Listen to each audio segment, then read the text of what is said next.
Oke, kembali lagi di channel saya. Makasih buat kalian yang sudah mengklik video ini ya. Kali ini saya akan membahas tentang kasus Vina lagi ya. Kali ini kasus Vina ada saksi baru lagi, yaitu Pak Suroto ya. Pak Suroto ini saksi yang melihat Vina dan Eki di kejadian langsung di lokasi, di jembatan itu. Pas udah selesai kejadian itu ya.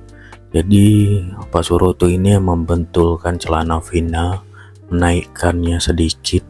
Jadi agak ganjal sedikit karena hari itu Mel juga pernah bilang kalau dia sempat membetulkan celana Vina ya. Dia melihat Vina dan Eki. Jadi kesaksian Pak Suroto sama Mel ini sama ya. Mel juga sempat membetulkan celananya katanya. Jadi mana yang benar, tapi menurut saya sama-sama ya, karena sama-sama membetulkan celananya. Dan kali ini ada stage dari netizen juga. Kita lihat videonya bagaimana. Ayo kita lihat dan kita reaction gimana videonya. Sebelum kita ke videonya, bantu subscribe dulu channel saya yang belum subscribe, supaya kalian tidak ketinggalan setiap saya upload video baru. Tidak tunggu lama, kita ke videonya langsung. Let's go. Vina itu sebelum saya tolong, jaket itu udah numpang udah buat nutup kemaluannya. Oh. Jaket yang sama seperti yang digunakan oleh Eki. Betul. Jaket warna Putih biru itu. Ya. Oke, dengan lambang yang sama itu, Sama, STC itu. ya. Oke, terus setelah Jaket itu geng apa motor ya. Saya betulin celana dalamnya si Vina, gitu. Si korban itu, karena saya dulu nggak tahu ya, Iya. namanya itu si korban itu, karena posisi celananya tidak pas kayak kita pakai celana dalam semestinya. Kayak gitu. Jadi saya naikin celana dalam, mohon maaf ya, celana dalamnya melorot. Melorot, tidak semestinya dia pakai kayak kita umumnya. Oh, melorot. Terus apa yang Bapak lakukan? Ya saya betulin teman nggak nyampe se kayak orang kita pakai, asalkan naikin, udah itu saya tutupin kembali pakai jaket. Oke. Makin klarifikasi makin terbukti, makin lu sembunyi makin akan banyak bermunculan orang-orang yang menyaksikan atau buka suara untuk kebenaran ini semua. Betul. Dan gue yakin bapaknya si Eki itu akan terseret dalam kasus ini. Kenapa? Karena dia tuh kayak menyembunyikan semua yang udah sebenarnya dia tahu gitu loh. Karena nggak mungkin seorang bapak yang kehilangan anaknya sesuatu yang dia itu tahu. diem aja gitu sama kasus ini gitu, kayak ada main atau ada hal yang terselubung gitu loh. Iya, menurut aku bungkam pribadi. ya. Sebagai orang awam yang nggak terlalu Apalagi paham hukum, Bapak tapi Eki aku tuh polisi. menilai dari kacamata netizen itu udah kelihatan banget itu pelakunya. Tapi kenapa polisi tuh kayak geraknya tuh gak cepet gitu loh. Iya. Dan kayak si AF itu tuh mana sekarang, dia nggak ada kan klarifikasinya, itu klarifikasi palsu tuh nggak. Dia tuh harus dikejar tuh, berarti dia tuh ada sesuatu hal yang disembunyikan dari dia. Kenapa dia bisa Setelah Nyai Widya bongkar masalah kasus Vina itu berawal dari Ibtu Rudiana soal penangkapan yang namanya narkep satu kapal jenis bubuk pada tahun 2016. Banyak orang yang memanggil Rukiah, entah memanggil apa itu. Pokoknya pura-pura kesurupan. Bilang agar channelnya rame, bro. Pokoknya dia bilang dimulai dari Ibtu Rudiana menyembunyikan sesuatu. Baru terkuak gitu. Setelah cuap-cuap saya. Iya dah.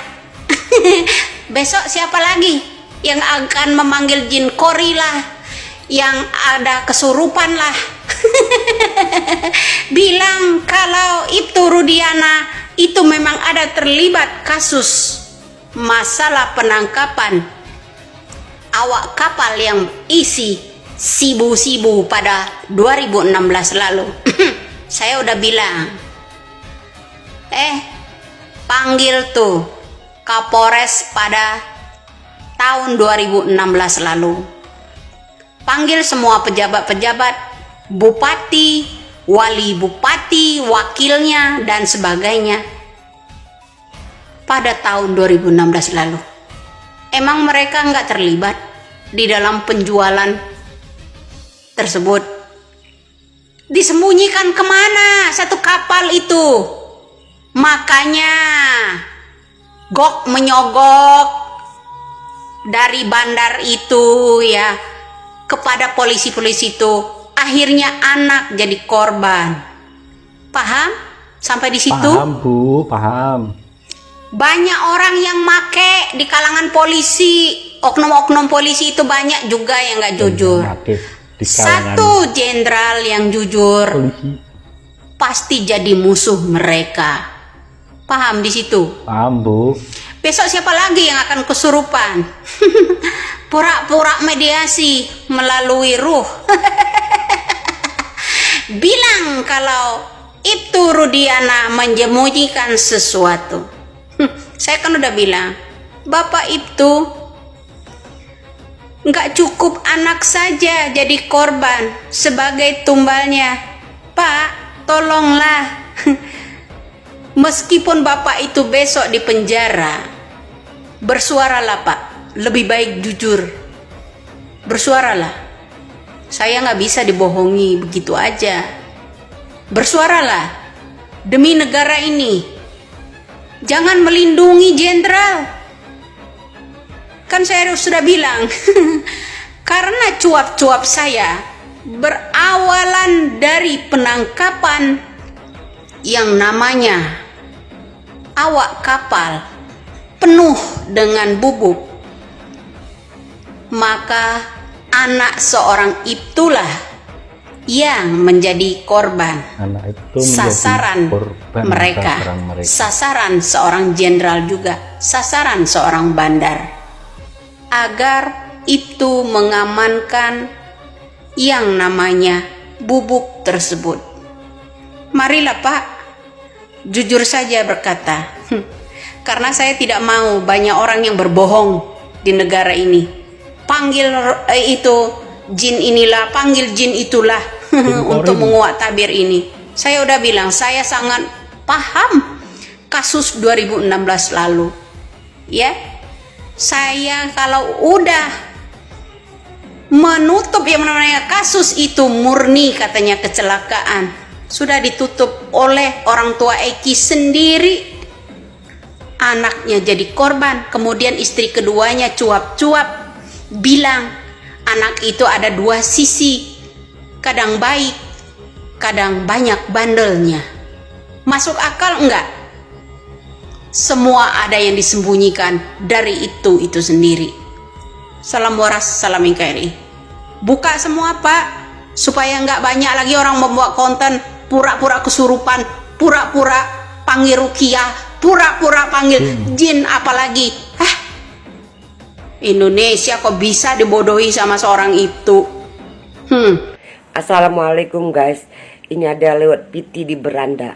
Katanya ya, papanya si Egi mengorbankan anaknya, itulah Pak, itu Rudiana.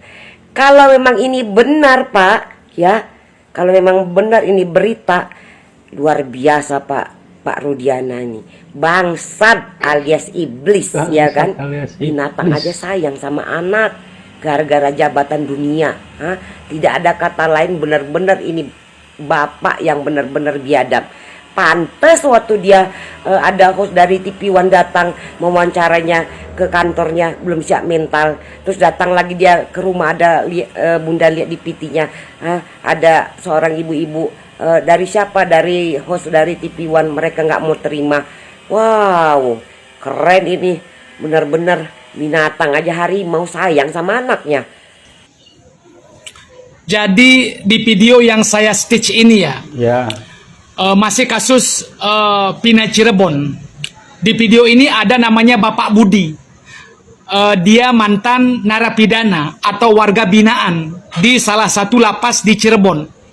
Dan kebetulan di lapas tersebut ada 8 narapidana yang masih ditahan sekarang ya. Jadi Pak Budi ini satu lapas dengan yang masih di penjara sekarang, kasus Pina dan Eki ini ya. Jadi dia satu tempat. Namun Pak Budi ini sudah bebas beberapa tahun yang lalu, beliau sudah bebas.